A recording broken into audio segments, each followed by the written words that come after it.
Maharashtra today 24 news, सत्य परिस्थितीचा सविस्तर आढावा। विशाल कॉर्नर परिसरात चाकू हल्ला झालेल्या तरुणाचा अखेर मृत्यू। जालन्यातील विशाल कॉर्नर परिसरात दिनांक 28 जानेवारी रोजी बळीराम इंगळे या तरुणावरती चाकूने हल्ला करण्यात आला होता। यामध्ये जखमी झालेल्या तरुणास दवाखान्यात उपचारासाठी पाठवण्यात आले होते। दरम्यान या प्रकरणी पोलिसांनी 2 संशयित असेफ सय्यद आणि माहेद शेख लतीफ शेख यांना अटक करण्यात आली होती। मात्र उपचारादरम्यान दिनांक 6 फेब्रुवारी रोजी या जखमी तरुणाचा मृत्यू झाला असून संतप्त नातेवाईकांनी मृतदेह ताब्यात न घेण्याचा पवित्रा घेतला असून मृतदेह जालन्यातील शवविच्छेदन कक्षात ठेवण्यात आला असून पोलिसांचा मोठा फौजफाटा या ठिकाणी तैनात करण्यात आला होता। या गुन्ह्यातील 2 आरोपी अटक असून जेही या गुन्ह्यातील आरोपी निष्पन्न होतील त्यांच्यावर निश्चितच कारवाई करण्यात येईल असे उपविभागीय अधिकारी अनंत कुलकर्णी यांनी मीडियाशी बोलताना सांगितले। मी कृष्णा संतोष इंगळे, तान्हार गोपाळपुरा। आज माझ्या भावाचा मृत्यू झालेला आहे। मृत्यू दिनांक 6। त्याच्या अगोदर मला मारहाण केली होती त्यांनी दिनांक 23/1/2026। त्यानंतर मी FIR फाडलेला आहे। तिथं FIR फाडल्यानंतर पण आरोपीला गिरफ्तार नाही केलं त्यांनी। आरोपी त्याच्यानंतर पण दुसऱ्या दिवशी गल्लीत येऊन गेला, घरासमोर येऊन गेला की तुम्हाला मी मारून टाकेल, तुमचं घर जाळेल, नाही तर मी तुम्हाला काही करेल असं बोलून गेलं। त्याच्यानंतर मी सदर बाजार पोलीस स्टेशन इथं गुन्हा त्यांचा वापर दाखल केला, तरी तिथं काही नसताना मी FIR फाडला। FIR फाडून पण की काही ऑब्जेक्शन घेता आलं नाही पोलीस सहकार्य करताना।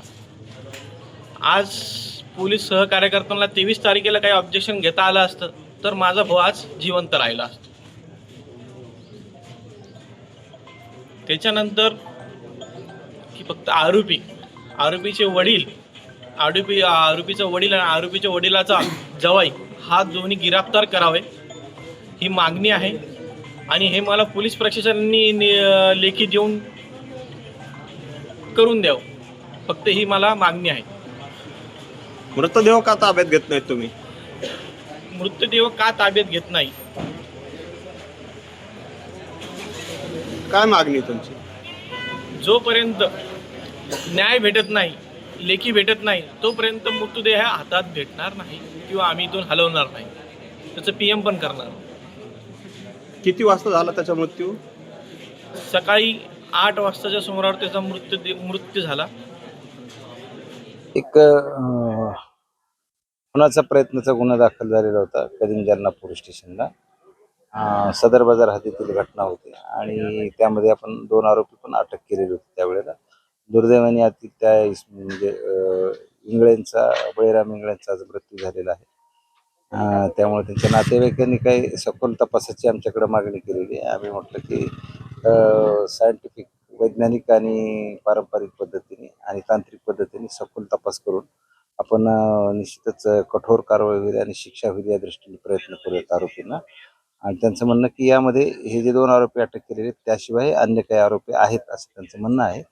म्हटलं आम्ही त्यांना या पद्धतीने आश्वासन दिलेलं आहे की जेही आरोपी यामध्ये निष्पन्न होतील त्यांच्यावर आम्ही कायद्यानुसार कठोर कारवाई करू आणि योग्य पद्धतीने तपासून आरोपींना शिक्षा कशी होईल या दृष्टीने आम्ही प्रयत्न करणार आहोत असं आश्वासन त्यांना दिलेलं आहे। त्यांची तीच मागणी होती की सखोल तपास व्हावा आणि अन्य काही आरोपी असतील तर त्यामध्ये अटक व्हावीत।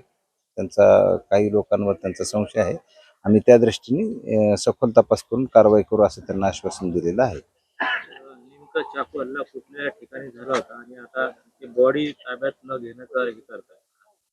आमचं बोलणं झालेलं आहे, विशाल कॉर्नर इथं झालेलं होतं आणि आता बॉडी PM करता आणलेली आहे। PM वगैरे कारवाई करण्याकरता त्यांनी PM आणि अन्य पुढच्या प्रक्रिया करण्याकरता त्यांनी सहमती आता दर्शवलेली आहे। किती आरोपी वगैरे? 2 आरोपी आपण अटक केलेले आहेत, काही आरोपी अजून आहेत असं त्यांचं म्हणणं आहे, संशय आहे।